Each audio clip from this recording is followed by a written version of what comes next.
ಪ್ರಧಾನಿ ಮೋದಿ ಅವರು ಮೈಸೂರು ರಂಗ ಪ್ರವೇಶಕ್ಕೆ ಉಳಿದಿರೋದು ಕೇವಲ 3 ದಿನಗಳು ಬಾಕಿ. ಈ ಬೆನ್ನಲ್ಲೇ ಸಿಎಂ ಸಿದ್ದರಾಮಯ್ಯನವರು ತಮ್ಮ ಸ್ಟ್ರಾಟಜಿಯನ್ನು ಬದಲಿಸಿದಂತೆ ಕಾಣಿಸ್ತಾ ಇದೆ. ಏಪ್ರಿಲ್ 14ಕ್ಕೆ ಮೈಸೂರಿನಲ್ಲಿ ಮೋದಿ ಸಮಾವೇಶದ ಹಿನ್ನೆಲೆ ಮೈಸೂರು ಮಡಿಕೇರಿ ಪ್ರವಾಸವನ್ನ ಮೊಟಕುಗೊಳಿಸಿದ್ರ ಸಿಎಂ ಸಿದ್ದರಾಮಯ್ಯನವರು. ನಾಳೆಯಿಂದ 3 ದಿನ ಮೈಸೂರು, ಚಾಮರಾಜನಗರ, ಮಡಿಕೇರಿಯಲ್ಲಿ ಪ್ರವಾಸವನ್ನ ನಡೆಸಬೇಕಿತ್ತು ಸಿಎಂ. ಇದೀಗ 12, 13ರಂದು ಮೈಸೂರು, ಚಾಮರಾಜನಗರ ಮಾತ್ರ ಸಿಎಂ ಪ್ರವಾಸವನ್ನು ಮಾಡ್ತಾ ಇದ್ದಾರೆ. ಅದರ ಪಟ್ಟಿ ಕೂಡ ರಿಲೀಸ್ ಆಗಿರುವಂತಹದ್ದು. ಶತಾಯ ಗತಾಯ ಈ ಬಾರಿ ಮೈಸೂರು ಮತ್ತು ಚಾಮರಾಜನಗರವನ್ನು ಗೆಲ್ಲಬೇಕು. ಈ ಮೂಲಕ ಅಲ್ಲಿಯೇ ಸಿಎಂ ಸಿದ್ದರಾಮಯ್ಯನವರನ್ನ ಕಟ್ಟಿ ಹಾಕಬೇಕು, ಅವರಿಗೆ ಮುಖಭಂಗವನ್ನ ಮಾಡಬೇಕು ಅನ್ನುವಂತಹ ನಿಟ್ಟಿನಲ್ಲಿ ಬಿಜೆಪಿಯ ವರಿಷ್ಠರು, ರಾಜ್ಯ ಬಿಜೆಪಿಯ ನಾಯಕರು ಪ್ಲಾನ್ ಅನ್ನು ಮಾಡಿಕೊಂಡಿದ್ದಾರೆ.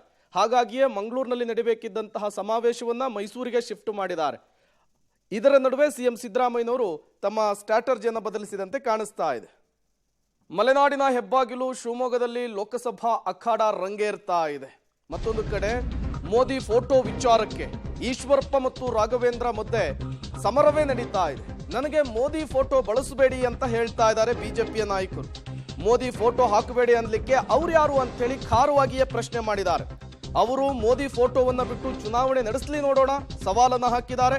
ಕೋರ್ಟ್, ಚುನಾವಣಾ ಆಯೋಗ ಏನ್ ತೀರ್ಮಾನ ಕೊಡುತ್ತೋ ನೋಡೋಣ ಅಂತ ಹೇಳಿ ಕೆಎಸ್ ಈಶ್ವರಪ್ಪನವರು ಹೇಳಿದ್ದಾರೆ. ಚುನಾವಣಾ ಆಯೋಗದ ಮುಂದೆ ಪ್ರಶ್ನೆಯನ್ನ ಮಾಡಿದ್ದಾರೆ. ಏನಾಗುತ್ತೆ ನೋಡೋಣ ಅಂತ ಹೇಳಿ ರಾಘವೇಂದ್ರ ಅವರು ಕೂಡ ಈ ವಿಚಾರವನ್ನ ಪ್ರಸ್ತಾಪಿಸಿ ಕೆಎಸ್ ಈಶ್ವರಪ್ಪನವರಿಗೆ ತಿರುಗೇಟು ಕೊಟ್ಟಿದ್ದಾರೆ.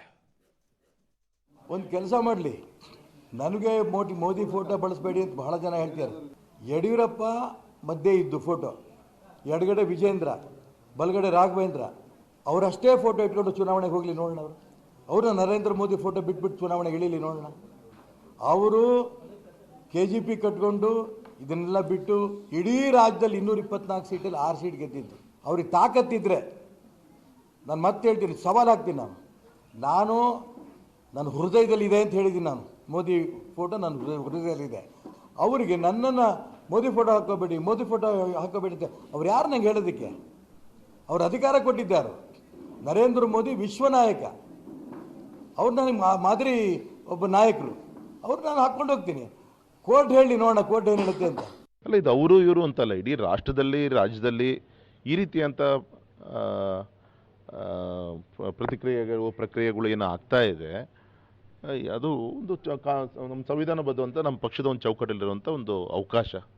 ಅದನ್ನು ಅವರು ಕೇಳುವಂಥ ಪ್ರಯತ್ನವನ್ನು ಚುನಾವಣಾ ಆಯೋಗದ ಮುಂಭಾಗದಲ್ಲಿ ಅವರು ಮಾಡಿದ್ದಾರೆ. ನೋಡೋಣ ಏನಾಗುತ್ತೆ. ಮಗ ಕಾಂತೇಶನ್ಗೆ ಟಿಕೆಟ್ ಸಿಗಲಿಲ್ಲ, ಅದಕ್ಕೆ ಕಾರಣ BS ಯಡಿಯೂರಪ್ಪ ಅಂಥೇಳಿ ಶಿವಮೊಗ್ಗದಲ್ಲಿ ಕೆಎಸ್ ಈಶ್ವರಪ್ಪನವರು ರೆಬಲ್ ಆಗಿದ್ದಾರೆ. ನಾಳೆ ನಾಮಪತ್ರವನ್ನು ಸಲ್ಲಿಸಲಿಕ್ಕೂ ಕೂಡ ಮುಂದಾಗ್ತಾ ಇದ್ದಾರೆ. ಈ ನಡುವೆ ಮೋದಿ ಫೋಟೋದ ವಿಚಾರಕ್ಕೆ ದೊಡ್ಡ ಮಟ್ಟದ ಸಮರವೇ ಆಗ್ತಾ ಇದೆ. ಚುನಾವಣಾ ಆಯೋಗದ ಮೆಟ್ಟಿಲನ್ನು ಕೂಡ ಇದೇ ವಿಚಾರ ತಲುಪಿದೆ. ಏನಾಗುತ್ತೆ ಅನ್ನೋದನ್ನ ತೀವ್ರ ಕುತೂಹಲದಿಂದ ಎಲ್ಲರೂ ಕೂಡ ಕಾಯ್ತಾ ಇದ್ದಾರೆ.